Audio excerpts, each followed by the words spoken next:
लिखित को शांति का वचन भाई भगत सिंह के द्वारा दिसंबर 24। हम उसके द्वारा जिसने हमसे प्रेम किया है जयबंद से भी बढ़कर है। रोमियो की पत्री 8 अध्याय का 37 पद। प्रभु यीशु मसीह हमारे पापों की सजा को उठाने और उन्हें हमेशा के लिए दफनाने के लिए मर गए। वह इसलिए भी मरा ताकि हम उसके पुनरुत्थान में उसके साथ एकजुट हो सकें। जिस तरह हम मानते हैं कि जब वह क्रूस पर मरा तो हम अपने पुराने स्वभाव के लिए मर गए, उसी तरह हमें भी विश्वास करना चाहिए कि हम उसके पुनरुत्थान के जीवन के साथ एक नए जीवन के लिए जी उठे हैं। रोमियो की पत्री 6 अध्याय का 5 पद। हम न केवल उसकी मृत्यु में बल्कि उसके पुनरुत्थान में भी बपतिस्मा लेते हैं। वही महिमामय शक्ति जिसने हमारे प्रभु को कब्र से जिलाया हमारे भीतर आती है और हम में कार्य करती चली जाती है।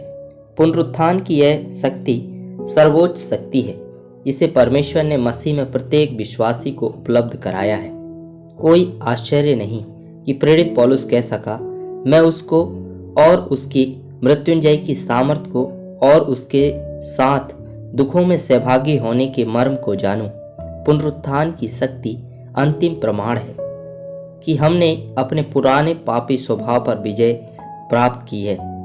यह हमें आंतरिक मनुष्य नई सृष्टि में मजबूत करता है और हमें अपने परीक्षाओं और प्रलोभनों पर जय पाने में सहायता करता है।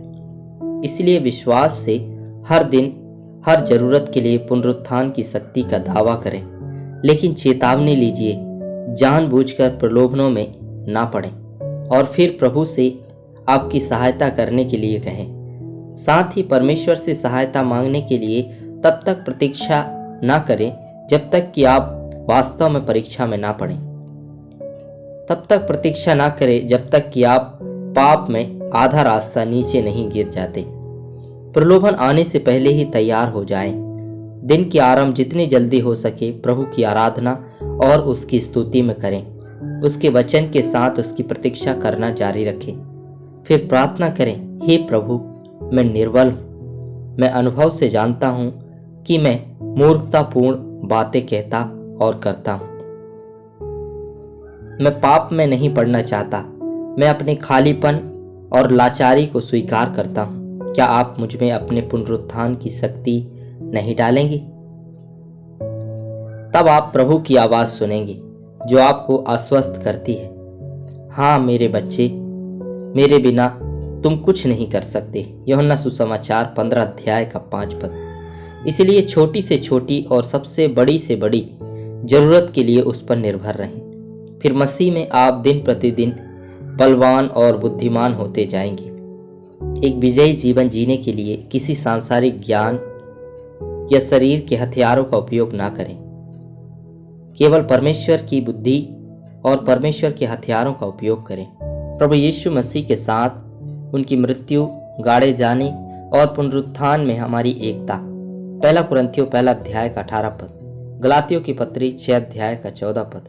गलातियों की पत्री 2 अध्याय का 20 पद। ये पद हमें विजयी जीवन का रहस्य बताते हैं, लेकिन हमें इस रहस्य को पकड़ने के लिए विश्वास की जरूरत है। याद रखें कि प्रभु हमें यह विश्वास देने के लिए तैयार हैं। उससे प्रार्थना करें, हे प्रभु, मुझे वह विश्वास प्रदान करें जो मुझे एक जयबंद से भी बढ़कर बना देगा। मुझे मसीह में विजय बनाकर अपने उद्धार के ज्ञान को मुझ में और मेरे द्वारा हर जगह प्रकट करके, हे प्रभु, मैं आपको तब तक जाने नहीं दूंगा जब तक आप मुझे विजेता नहीं बना देते।